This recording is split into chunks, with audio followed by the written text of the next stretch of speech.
एक लड़की वाला भोपाल के अंदर मेरे साथ मामला आया, मौलाना 2-3 सालें हो गई मेरी बेटी बड़ी परेशान है, कुछ असर है उसके ऊपर, ज़रा देख लो। मैंने कहा भैया मुझे देखना वेखना नहीं आता, मैं क्या, अरे मौलाना चलिए तो कुछ दमम कर दीजिए, देख तो गए तो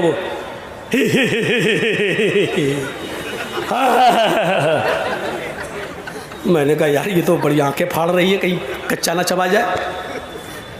क्या है, अपने बाप से कहती किसको लाया है, बड़े बड़े आ गए कुछ नहीं कर पाए, ये कल का लौंडा ये क्या करेगा।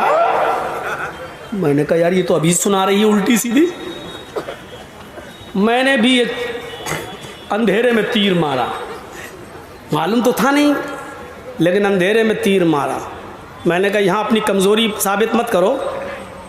मैंने लड़की के बाप से कहा अरे कहाँ यार पागल बनाने चले आए हो, इसको कुछ हुआ भी है? क्या बात कर रहे हो, 3-4 साल से मैं परेशान हूँ, लाखों रुपया इलाज में चला गया। मैंने कहा ये तो बेवकूफ़ बना रही, इसको कुछ हुआ ही नहीं है। कहते क्या बात कर रहे हो। मैंने कहा सुनो, उसके कान में मैंने कहा लड़की के बाप से, तुम्हारी बेटी जिस लड़के से शादी करना चाहती है तुम्हें एतराज़ है। क्या बात कर रहे हो। मैंने कहा वो स्कूल में जाती थी, किसी लड़के से प्यार कर बैठी है। ये सब मैं ऐसे ही कह रहा हूँ, मुझे खुद नहीं मालूम, अंधेरे में तीर चला रहा हूँ मैं। मैंने कहा कि उस लड़की का प्यार हो गया और तुम्हें पता चल गया, तुम शादी नहीं होने दे रहे हो, इसलिए वो सब ड्रामा कर रही है, शायद मेरे बाप इस ड्रामे से तंग आ जाएं और हमारी शादी उसी के साथ कर दें। कि मौलाना ये बात तो सही है कि उसको किसी लड़के से प्यार हुआ है, लेकिन वो ऐसा क्यों करेगी। अब हमें कड़ी मिल गई, कड़ी ये मिल गई कि बाप ने इस बात को कबूल कर लिया कि हाँ किसी लड़के से प्यार हुआ है। मैंने कहा ये प्यार का मैटर है। मैंने कहा चलो जर्जीस दिल में सोचा इसका इलाज करके देखो, बस एक अंधेरे में तीर। मैंने कहा अच्छा ठीक है, एक काम करो 1 किलो सरसों का तेल लाओ। वो लोग ले आए जल्दी से। मैंने उन्हीं के सामने कहा स्टोव जलाओ, स्टोव जला दिया। मैंने कहा कि इस तेल को कढ़ाई में गरम करो। वो गरम होने लगा, उबलने लगा, खोलने लगा। जब लड़की देख रही है हंसे, जब खूब खोल गया, उबल गया, तो मैंने लड़की के बाप से और उसके भाई से कहा कि दोनों भाई मिलकर इसके दोनों हाथ पकड़ लो, और लड़की के बाप से कहा कि तुम इसका सर मजबूती से पकड़ लो। बोले क्या करोगे। मैंने कहा मैं बताता हूँ। मैंने कटोरी में ऐसे तेल लिया और मैंने आगे बढ़ा, खोलता हुआ तेल। कहने लगे क्या करोगे। मैंने कहा वो इस लड़की के कान में मैं डालूंगा ये तेल।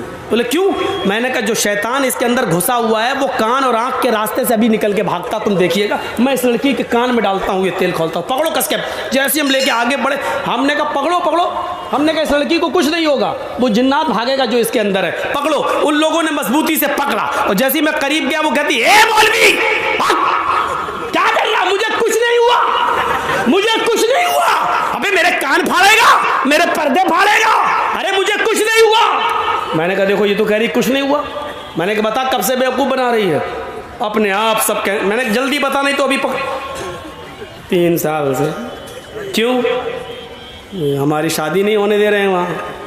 हमने देखा 3 साल से ड्रामा कर रही है, 3 साल से। बजाय इसके कि तुम अपने घरों में अपनी जवान बेटियों का इलाज कराने के लिए किसी मस्जिद के इमाम, तावीज़, डंडे, झाड़ फूक करने वाले को बुलाकर लाओ, उससे पहले ये तजर्बा करके भी देख लो, देखो कैसे भूत और पलीत उसके ऊपर से भागता है। लाते हो कठमुल्ला को, वो कहता है जिन्नात है, 40 दिन तक सूरज जिन पढ़ना पड़ेगी। आप कहते हो मुझे मालूम नहीं है। मौलाना साहब आप घर पे आ जाइएगा, 40 दिन पढ़ लीजिएगा, 40 दिन के बाद आपको मजदूरी मिल जाएगी। 40 दिन तक वो पढ़ता रहा, आप ऑफिस में जाते हैं, 20 ही दिन हुए, पता चला बेटी भी गई या बीवी भी था तो बीवी भी गई, वो मौलवी भी गया, और बेटी या बीवी तिजोरी का ताला तोड़ के पैसा और सोना जेवर भी लेके भाग गई। दरवाज़ा किसने खोला। अपनी बेटी के पास बैठाकर सूरज जिन पढ़ने का दरवाज़ा कौन खोला। मौलवी था, कोई फरिश्ता तो था नहीं। क्यों, वो बहक नहीं सकता था। क्यों नहीं बहक सकता है, इंसानी तो है, दरवाजे तो तुम खोलते हो। दरवाजे तो हम खोलते हैं मौलवियों को घर में आना, बेटियों के पास बिठाना, ट्यूशन पढ़वाना, जवान बच्चियों के साथ बिठा देना है? कब से वो वाक़या नहीं सुना होगा आपने? ट्यूशन पढ़ाता था एक मौलवी बेचारा, 45 साल का 50 साल का, पढ़ाता था कुरान किसको? 18-20 साल की लड़की को। और धीरे धीरे वो लड़की खूबसूरती मौलवी के दिल में आ गई। अच्छा हुआ, तुम सही से सेटिंग ही नहीं बनाई जाती। 45-50 साल का मौलवी 18 साल की लड़की पर फिदा हो गया। अब वो डायरेक्ट कैसे कह दे कि मौलाना बेटी बेटी बेटी कह के पढ़ाता था, कैसे कह दे कि हमें तुमसे प्यार है? उसने वजीफा करा, सिफली अमल करा और खाने पीने की किसी चीज़ पर फूंकता रहा 11 दिन तक, फू फू फू फू सिफली अमल। और गया और कहने लगा, बेटी तुम बहुत खूबसूरत हो, तुम पर किसी की नज़र न लगे, इसलिए मैं ये चीज़ पढ़ के लाया हूँ, इसको तुम खा लेना। और वो था जो खा ले तो वो दीवानी हो जाए। सिफली अमल, गंदा अमल, जादू टोना। उस लड़की ने कहा ठीक है मौलाना साहब, हम बाद में खा लेंगे। उसने कहा बेटी खा ज़रूर लेना। कहा ठीक है। उसने उठाकर रख दिया एक ताक में, भूल गई, नहीं खा पाई, सो गई। रात में हवा चली, वो नीचे गिर गई खाने की चीज़। सुबह उठी, उस लड़की ने झाड़ू दी, वो खाने की चीज़ भी कूड़े के साथ बाहर चली गई। और बाहर चली गई तो उसको खा गई एक कुतिया। बजाय लड़की के वो खा गई कुतिया। अब बजाय लड़की के वो कुतिया मौलाना साहब पे आशिक हो गई। जहां मौलाना साहब वहां कुतिया, जहां मौलाना साहब वहां कुतिया, जहां मौलाना साहब कुतिया। मौलाना साहब नमाज पढ़ने जा रहे, कुतिया भी मस्जिद की तरफ जा रही। मौलाना कहते कौन सी मुसीबत में फंस गए। बाद में पता चला कि मौलवी ने जिसके लिए कुआं खोदा था उसमें खुद गिर गया। मेरे भाइयों, आप किसी मौलवी से कहो कि मुझे फलां की लड़की से मोहब्बत है, फौरन दे देगा। और उसी मौलवी से कहो कि मुझे आपकी बेटी से मोहब्बत है तो कमीना आ गया। जो चीज तुम अपनी बेटी के लिए पसंद नहीं कर रहे हो, दूसरों के लिए वो चीज कैसे बना के दे रहे हो तुम? आए मौलवी जर्जीस तुझे मौलवी नहीं कठमुल्ला मानता है, बिका हुआ मानता है, जमीर फरोश मानता है। मौलवी जर्जीस की नजर में तेरी कोई औकात नहीं है। मेरे भाइयों, ये ज़िम्नन बातें आ गई।